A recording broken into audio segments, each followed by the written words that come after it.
या भारत देशाचे लाडके पंतप्रधान आदरणीय श्री नरेंद्रजी मोदी साहेब यांच्या सोबतही योगासन केलेला बोलवा आहे।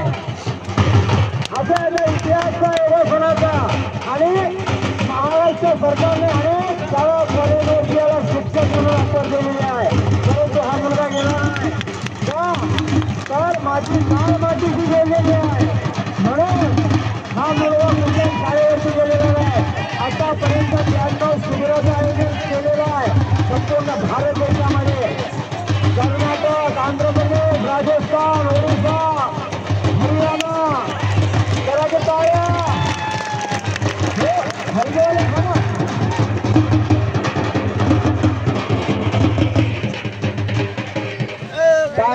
मुलासाठी आणि या योगासनामध्ये व्यायामामध्ये किती ताकद आहे हे तुम्हाला कोरोना सारख्या आजारामध्ये कळलं। ज्या व्यक्तीनं सकस आहार घेतला, नियमित योगासन केलं, नियमित व्यायाम केला, त्या व्यक्तीला कोरोना सारखा भयंकर आजार स्पर्शही देखील करू शकला नाही। हे योगासनाची ताकद आहे। आणि बघा ती जरा अहो टाळ्या करून वरचं कौतुक तर केलं, परंतु हा कौतुकाच्या शब्दापेक्षा मदतीचा हात श्रेष्ठ असतो। 50 रुपयाने 100 रुपयाने गरिबी येत नाही। हो अरे बाबा वाजवू नको। 10 रुपयाने 50 रुपयाने तुम्हाला गरिबी येणार नाही, परंतु त्या वरदला फार मदत होईल का तर वयाच्या 10व्या वर्षी तो वरद संसाराचा गाडा ओढतोय।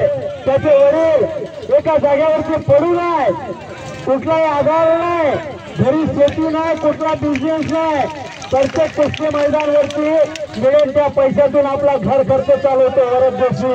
त्याच्यासाठी 2 पैसे द्या, कारण भुकेल्याला जेव घातण्यामध्ये पुण्य असते, तहानलेला पाणी पाजण्यामध्ये पुण्याचं काम असते, म्हणून आज त्याला आपल्या मदतीची गरज आहे। तर टाळ्या आणि एक वेळ सर्वांनी बजरंगबलीचा जय जयकार करायचा। बोलो बजरंग बली की।